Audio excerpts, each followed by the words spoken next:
မရိမှုနဲ့လိမ်မှုဆိုင်ရာထိပါကျူးလွန်မှုတွေကဆူဒန်နေစဉ်ဘဝစိတ်ပိုင်းလိုကြံနေကြောင်း MSF စေဝါကူညီရေးဖွဲ့ရဲ့စီရင်ခံစာသစ်ကဖော်ပြပါတယ်။စစ်ကူလို့မရနိုင်ဆုံးရက်စက်မှုတွေဆိုပြီးကျူးလွန်ခံရသူ3000ကျော်ရဲ့အသေးစိတ်ထွက်ဆိုချက်တွေကိုကိုကဖော်ပြထားပါတယ်။ဆူဒန်ပြည်တွင်းစစ်မှာတိုက်ပွဲတွေကတခြားနေရာတွေဘက်ရောက်သွားပေမဲ့လက်နက်ကိုင်တွေကအမျိုးသမီးနဲ့မိန်းကလေးတွေကိုကျူးလွန်စော်ကားတာတွေဟာဒါဖိုးနောက်ပိုင်းကပြည်သူတွေရဲ့ဘဝမှာကြောက်လန့်စရာကြံရှိနေခဲ့တယ်လို့ MSF ကပြောပါတယ်။မိနစ်ကအာရဆာပြည်သူစစ်တွေကအယ်ဖာရှာမြို့နဲ့တခြားဒုက္ခသည်စခန်း2ခုကိုဝင်သိမ်းတဲ့ချိန်မှာဒီကျူးလွန်မှုတွေအများပြားဖြစ်ပွားခဲ့ပါတယ်။ယူကရိန်းကိုဒေါ်လာဘီလီယံ100ထုတ်ချီလို့မရအောင်ဟန်ဂေရီကပိတ်ဆို့ပြီး EU ရဲ့မူဝါဒကိုပြန်ပေးဆွဲတယ်လို့ယူကရိန်းနိုင်ငံခြားရေးဝန်ကြီးကဆွဆွဲလိုက်ပါတယ်။ဟန်ဂေရီဟာ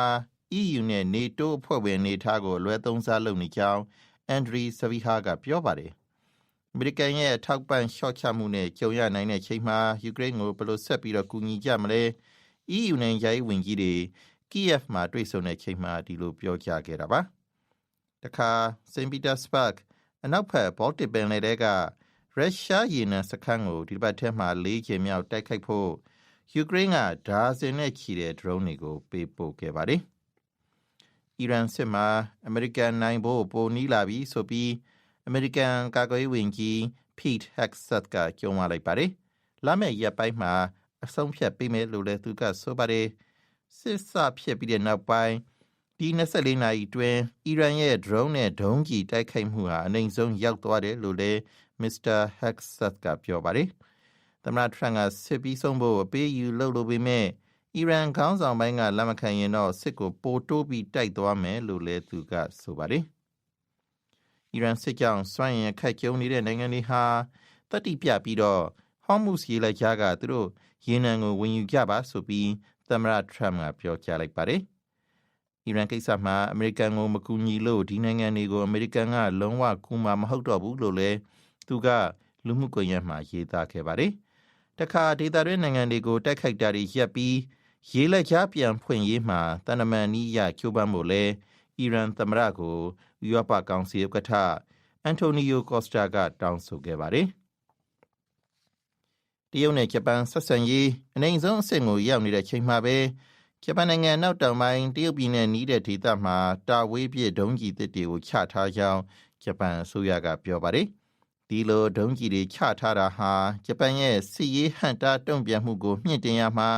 အင်မတန်အရေးကြီးတဲ့လက်ဦးဆောင်ရွက်မှုဖြစ်တယ်လို့ဂျပန်ကာကွယ်ရေးဝန်ကြီးကဆိုပါတယ်။တရုတ်ကအရှေ့တရုတ်ပင်လယ်ထဲမှာရေတပ်အင်အားကိုတိုးမြှင့်နေလို့ဂျပန်စစ်အင်အားကိုတိုးမြှင့်ဖို့ကြိုးစားနေတဲ့ချိန်ကူမာမိုတိုမှာဒုံးကျည်တွေတပ်ဆင်တာဖြစ်ပါတယ်။ဒီဒုံးကျည်တွေကမိုင်600ကျော်လောက်ရောက်နိုင်တဲ့ပြားရှိပြီးတရုတ်ပြည်မှာကြီးတချို့နေရာတွေထိရောက်ရှိနိုင်ပါတယ်။တခါနောက်နိုင်ငံတွေနဲ့ယင်းနှိမ့်မှုပိုတိဆောက်ဖို့နဲ့ပြည်ပယင်းနှိမ့်မြုပ်နှံမှုတွေကိုဖိတ်ခေါ်ဖို့ဆီးရီးယားသမ္မတအာမက်အယ်ရှာရာဥရောပခရီးအနေနဲ့ဖီတင်ကိုရောက်နေပြီးပြည်တိချဝန်ကြီးချုပ်နဲ့ဆွေးနွေးနေပါတယ်။ပြည်တွင်းစစ်ကပြန်ပြီးတော့ရုံးထလာတဲ့ဆီးရီးယားမှာအီရန်စစ်ကြောင့်စီးပွားရေးဖိအားတွေများလာတဲ့ချိန်မှာဆီးရီးယားသမ္မတရဲ့ဥရောပခရီးပေါ်ထွက်လာတာဖြစ်ပါတယ်။မြန်မာသတင်းတွေထဲမှာတော့မက်လ31နောက်ဆုံးထားပြီးမိုဘိုင်းဖုန်းတွေဆင်းကတ်ထက်သုံးဖို့စစ်ကော်မရှင်ကကြေညာပြီးတဲ့နောက်ရန်ကုန်ကဈေးဝယ်စင်တာတွေနဲ့ဖုန်းအော်ပရေတာအယောင်ဆိုင်ခွဲတွေမှာဆင်းကတ်ဝယ်သူတွေနဲ့ eSIM လျှောက်သူတွေပြည့်နေတယ်လို့ရန်ကုန်မြို့ကန်တွေကပြောပါတယ်။ပြည်တွင်းမှာမိုဘိုင်းဖုန်းတွေကိုအခွန်ကောက်နိုင်အောင်ဗဟိုမိုဘိုင်းဆက်ပစ္စည်းသက်သေခံမှတ်ပုံတင် CEIR စနစ်ကိုကျင့်သုံးမယ်ဆိုပြီးစစ်ကော်မရှင်ကမက်လဆန်ကကြေညာခဲ့တာဖြစ်ပါတယ်။မြဝတီတောင်ဘက်ချမ်းကထိုင်းမြန်မာနယ်စပ်နဲ့ကပ်ရမှာရှိတဲ့ထီးသဲလေစခန်းကိုတော့ KNL နဲ့ပူးပေါင်းတပ်တွေတိုက်ခိုက်လို့နယ်စပ်မှာတိုက်ပွဲတွေပြင်းထန်နေတယ်လို့ကရင်စစ်ရေးသတင်းရင်းမြစ်တွေကပြောပါတယ်။မြန်မာဘက်ကတိုက်ပွဲကြောင့်ပြေးလာတဲ့စစ်ရှောင်ရောက်300လောက်ကိုလည်းထိုင်းစစ်တပ်ကစောက်ရှောက်ပေးထားတယ်လို့သိရပါတယ်။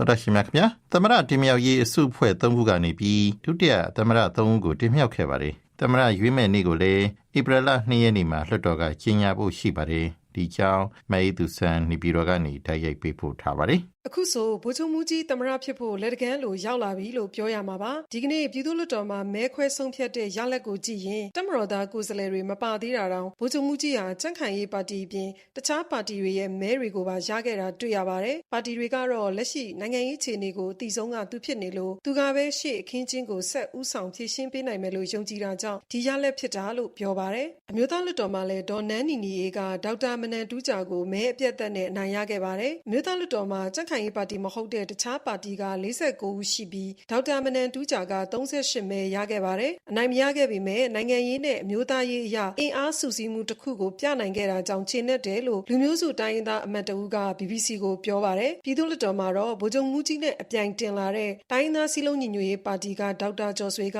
10မဲသာရခဲ့တာပါလက်ရှိဝန်ကြီးချုပ်ဦးညိုစောကိုတော့ဒီနေ့မှာတမတော်သားကိုယ်စားလှယ်အစုအဖွဲ့အစည်းအဝေးကနေဒုသမရအဖြစ်ကန့်ကွက်သူမရှိတင်မြှောက်လိုက်ကြပါတယ်ကြန့်ခိုင်ရေးပါတီမှာလွှတ်တော်နဲ့အစိုးရအဖွဲ့အတွေ့အကြုံရှိသူတွေတော်တော်များများကိုကြော်လွန်ပြီးဘာကြောင့်သူတို့နှစ်ဦးဒုသမရဖြစ်လာတာပါလဲကြန့်ခိုင်ရေးပါတီပြောရေးဆိုခွင့်ရှိသူအမရပူရမြို့နယ်ပြည်သူ့လွှတ်တော်ကိုယ်စားလှယ်ဦးသိန်းထွန်းဦးပြောတာကဒေါ်နန်းနီနီကတစ်ကတော့တိုင်းရင်းသားဖြစ်တယ်နှစ်ကတော့ပါတီရဲ့ကေတာဖြစ်တယ်ဗိုလ်ချုပ်မူကြီးမင်းအောင်လှိုင်ကိုကျွန်တော်တို့ကဘာလို့သမရလောင်းတင်ရတယ်လဲဆိုလို့ရှိရင်နိုင်ငံရဲ့အခုဖြစ်တည်နေမှုအရွေးမှာတနိုင်ငံလုံးကိုကြည့်လိုက်ပါသူတော့သိတဲ့လူမရှိပါဘူးဒါကြောင့်မလို့ကျွန်တော်တို့ဟာဗိုလ်ချုပ်မူကြီးမင်းအောင်လှိုင်ကိုရွေးချယ်ပြီးတော့ဒုတိယသမရလောင်းဖြစ်တင်မြှောက်ခဲ့ခြင်းဖြစ်ပါတယ်ခင်ဗျမကြခင်ဖွဲ့စည်းမဲ့အစိုးရအဖွဲ့အတွင်းပါဝင်ဖို့ကြန့်ခိုင်ရေးပါတီကကမ်းလှမ်းထားတာတွေရှိတယ်လို့ရှမ်းပြည်တိုင်းရင်းသားများဒီမိုကရက်တစ်ပါတီကြားဖြူပါတီရဲ့တီဘောအမတ်ဦးဆိုင်ကောင်းသက်ဆန်ကပြောပါတယ်ဒါကြတော့ကျွန်တော်တို့ကပါတီကြီးနှစ်ခုမှာပူးပေါင်းပါဝင်များမဲ့ကိစ္စတွေရှိတဲ့ခါကျတော့ကျွန်တော်တို့ကတော့ရှိပါဘယ်ရွေးဘယ်မြဘယ်ဦးလဲတော့ကျွန်တော်တို့ကတော့မတည်ဘူးတို့တော့ဖိတ်ခေါ်မှုလေး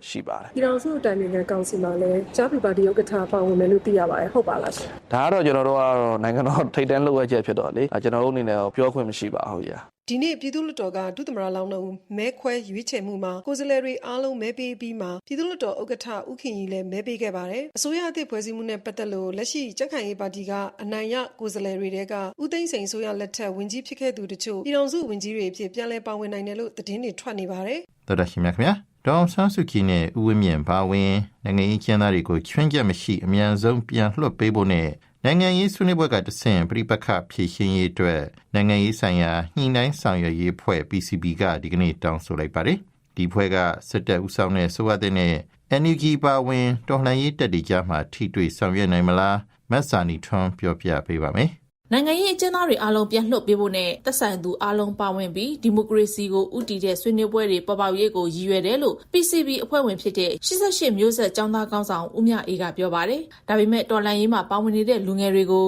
အပြစ်ရက်ဖို့ဆွေးနွေးဖို့တိုက်တွန်းမှာမဟုတ်ဘဲနိုင်ငံရေးအရဖြစ်ပေါ်တိုးတက်မှုကိုပြနိုင်မယ်ဆိုရင်လူငယ်တွေဘက်ကရွေးချယ်စရာရှိလာနိုင်တယ်လို့သူကပြောပါတယ်။နိုင်ငံရေးဆိုင်ရာညှိနှိုင်းဆောင်ရွက်ရေးအဖွဲ့ PCB ကိုအခုနှစ်ဖေဖော်ဝါရီ20ရက်မှာစုဖွဲ့ခဲ့တာလို့ဒီနေ့ထုတ်ပြန်ချက်မှာဖော်ပြထားပါတယ်။ဒါပေမဲ့လွန်ခဲ့တဲ့2နှစ်ကျော်ကတည်းကမူဝါဒတူတဲ့အဖွဲ့တွေလူပုဂ္ဂိုလ်တွေအပါအဝင်ပါဝင်သူအလုံးအပြန်အလှန်ဆွေးနွေးမှုတွေအများကြီးလုပ်ပြီးမှအခုလိုထုတ်ပြန်ချက်တွေထွက်ပေါ်လာတာပါ။ဒီအထက်မှာရှမ်းတိုင်းရင်းသားများဒီမိုကရေစီအဖွဲ့ချုပ်ဦးဆိုင်ညွန့်လွင်နဲ့88မျိုးဆက်ကျောင်းသားကောင်းဆောင်ဦးမြရီအပါအဝင်ဝိုင်းရဲ့နိုင်ငံရေးသမားတွေပါဝင်တယ်လို့သိရပါတယ်။ဦးမြအေးကတော့ PCB အပေါ်စစ်တပ်ရောအတိုက်ခံဘက်ကပါလက်ခံလာအောင်အများကြီးစ조사ထားတယ်လို့ BBC ကိုပြောပါတယ်။ပြီးခဲ့တဲ့3နှစ်ကာလနဲ့အခုကာလနဲ့တော့မတူတော့ဘူး။လက်နက်ကင်ဒေါ်လာရေးဘက်မှာလည်းအပြောင်းအလဲတွေအများကြီးရှိတယ်။ပြည်သူလူထုရဲ့လူမှုဘဝခံစားမှုတွေကလည်းအပြောင်းအလဲတွေရှိတယ်။နိုင်ငံတကာကလည်းဒီလိုပဲလမ်းကြောင်းကိုပြောနေတာဆိုတော့လေဒီလမ်းကြောင်းတစ်ခုတော့ပုံပေါ်လာမယ်။ဒါပေမဲ့ကျွန်တော်တို့လိုချင်တဲ့လမ်းကြောင်းဖြစ်ဖို့အရေးကြီးတယ်လို့ပြင်ပါတယ်။ဒီထက်ကျယ်ပြန့်တဲ့စဉ်းစားချက်တွေဒီထက်ကျယ်ပြန့်တဲ့ဆွေးနွေးမှုတွေနဲ့ဒါလည်းအဆင်ပြေနိုင်မယ်လို့မြင်ပါတယ် PCB ရဲ့တောင်းဆိုချက်တွေအပေါ်နှစ်ဖက်လုံးကဘယ်လောက်ထိအရေးတယူဆောင်ရွက်နိုင်မလဲဆိုတာကတော့မေးခွန်းထုတ်စရာဖြစ်တယ်လို့နိုင်ငံရေးလေ့လာသူတွေကပြောပါတယ်။ဒါအပြင် PCB ကနိုင်ငံရေးဆွေးနွေးပွဲတွေကနေ Federal Democracy ဖွဲ့စည်းပုံကိုရေးဆွဲမယ်လို့ပြောထားပေမဲ့စစ်တပ်က2008ခြေဥပြင်ဆင်ရေးကိုပဲပြောထားလို့ PCB သွားကျင်နေတဲ့ပုံစံနဲ့မကိုက်ညီတာကြောင့်အခက်အခဲရှိလာနိုင်တယ်လို့နိုင်ငံရေးလေ့လာသူတွေကသုံးသပ်ပါတယ်။ PCB ရဲ့လုပ်ငန်းစဉ်တွေပေါ်ကရင်ပြည်ကြားကာလအုပ်ချုပ်ရေးကောင်စီအတွင်းရေးမှူးဗညာခွန်အောင်ပြောတာက Federal Democracy ပေါ်ထွန်းတဲ့အတွက် နောက်ပြီးတော့ပဋိပက္ခချင်းချင်းပို့အတွက်လူထုဥဆောင်တဲ့နိုင်ငံရဲ့အခင်းချင်းကိုတည်တဲ့အင်အားစုဖြစ်တဲ့ကြောင့်မို့ကျွန်တော်တို့နဲ့ဒီမှာချက်တော့တူပါတယ်ဒါပေမဲ့လှုပ်ရှားတဲ့ပုံစံ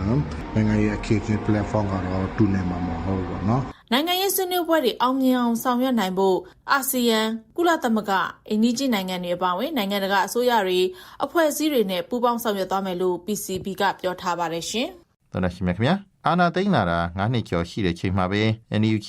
KIO နဲ့ KNU ပါဝင်လူမျိုးစုလက်နက်ကိုင်ဖွဲ့တချို့ပါဝင်တဲ့ Federal Democracy ပြည်ထောင်စုပေါ်ထွန်းရေးဥဆောင်ကော်မတီ SCEF ကိုဖွဲ့စည်းလိုက်ပါတယ်။အခုဖွဲ့လိုက်တဲ့ SCEF ကဘာတွေလုပ်ဖို့ရည်ရွယ်ထားတယ်လဲကိုရင်မောင်ပြောပြပေးပါမယ်။ Federal Democracy ပြည်ထောင်စုပေါ်ထွန်းရေးဥဆောင်ကောင်စီ SCEF ဟာစစ်တပ်ကိုနိုင်ငံရေးကနေလုံးဝဖယ်ရှားနိုင်ရေး2008ခုနှစ်ဖွဲ့စည်းပုံအခြေခံဥပဒေကိုလုံးဝဖျက်သိမ်းရေးတွေပါဝင် Federal ပြည်ထောင်စုပေါ်ထွန်းရေးကိုကောင်းထဲဖော်မယ်လို့ရည်ရွယ်ထားပါတယ်။ဒါ့အပြင် Federal ဖွဲ့စည်းပုံအခြေခံဥပဒေရေးဆွဲကောင်းထဲဖော်ရေးနဲ့ပြည်ပခအတွင်းနင်နာသူတွေတရားမျှတမှုရရှိစေစတာတွေကိုလှုပ်ဆောင်ဖို့ရည်မှန်းချက်ချမှတ်ထားပါတယ်။ထိရောက်တဲ့စည်ရေးနဲ့နိုင်ငံရေးလုပ်ငန်းတွေအတွက် SCEF ကောင်စီကိုဖွဲ့စည်းခဲ့တာလို့ကောင်စီရဲ့ပြောရေးဆိုခွင့်ရှိသူဦးအောင်ဆန်းမြင့်က BBC ကိုအခုလိုပြောပါတယ်။ဆရာနာရှင်ပြုတ်ကြရေးအတွက်ကတော့ဒီနေရာတစ်ကွက်ကလှုပ်လိုက်တနေရာနားလိုက်လို့မရဘူးကျွန်တော်တို့လည်းလက်တွေ့ပဲကျွန်တော်ကိုယ်နေကလည်းကျွန်တော်ကိုနီကိုနဲ့လှုပ်ခဲ့ကြတာပဲတောင်ပိုင်းမှာပဲမြောက်ပိုင်းလည်းမြောက်ပိုင်းလှုပ်တာပဲအေးရလည်းအေးလှုပ်တာဒါပေမဲ့ကျွန်တော်တို့ဒါတွေမရှိဘူးတဲ့အခါကျတော့စစ်ကော်မရှင်ရဲ့ဒီfocus လုပ်တဲ့အခါမှာသူကပုံမှန်လွယ်သွားတယ်ပေါ့နော်ကျွန်တော်တို့က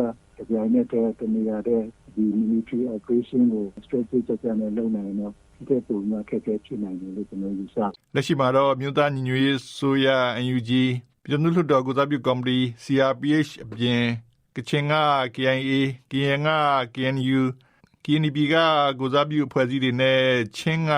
CMF အဖွဲ့အစည်းတွေပါဝင်တာကိုတွေ့ရပါတယ်။ဦးအောင်ဆန်းမြင့်ကတော့တခြားလက်နက်ကိုင်ဖွဲ့တွေပါဝင်လာနိုင်ရေးကိုဆက်လက်ဆွေးနွေးနေတယ်လို့ပြောပြပါတယ်။ဒီပေါ် NUCC မှာအဖွဲ့ဝင်ဖြစ်ပါဝင်လာသူကိုမိုးသွေးပြောတာကဆေးအာနာရှင်စနစ်အပါဝင်အာနာရှင်စနစ်မှန်သမျှအမြင့်ဖြတ်ချေမုံကြီးကကျွန်တော်တို့ရဲ့ဒီမှန်ချက်တရလည်းဖြစ်တယ်တာဝန်တရလည်းဖြစ်တယ်ပေါ့နော် NUCC အနေနဲ့လည်းပဲရတဲ့နီးပေါင်းစုံနဲ့ဆောင်ရွက်သွားမှာဖြစ်တယ်လို့သက်ဆိုင်ရာအင်အားစုတွေမှာလည်းပဲပေါ့နော်လိုအပ်တဲ့စုဖွဲ့မှုတွေလုပ်ပြီးတော့ဆောင်ရွက်နေကြတာဖြစ်တယ်လို့နားလည်ပါတယ်ပြီးတော့ဒီကိစ္စကဖြစ်နိုင်လားဆိုတာကတော့အခြေအနေပေါ်မှာမူတည်တာပေါ့နော်တကယ်ဖြစ်ခဲ့တဲ့ပါရကတွေနိုင်ငံပေါင်းများစွာမှာရှိပါတယ်အခုဖွဲ့စည်းလိုက်တဲ့ Federal Democracy ပြည်ထောင်စုပေါ်ထွန်းရေးဦးဆောင်ကောင်စီ SCEF အနေနဲ့စီရေးစုဖွဲ့လှုပ်ဆောင်မှုတွေကိုနေရာဒေသပေါ်မှာမူတည်ပြီးတော့စုပေါင်းမိန်မိတာအပြင်တစ်ဖွဲ့ချင်းလိုက်အမိန်ပေးတဲ့စနစ်မျိုးတွေကိုပါလှုပ်ဆောင်ဖို့ကိုလည်းဆက်လက်ဆွေးနွေးနေတယ်လို့ပြောပါတယ်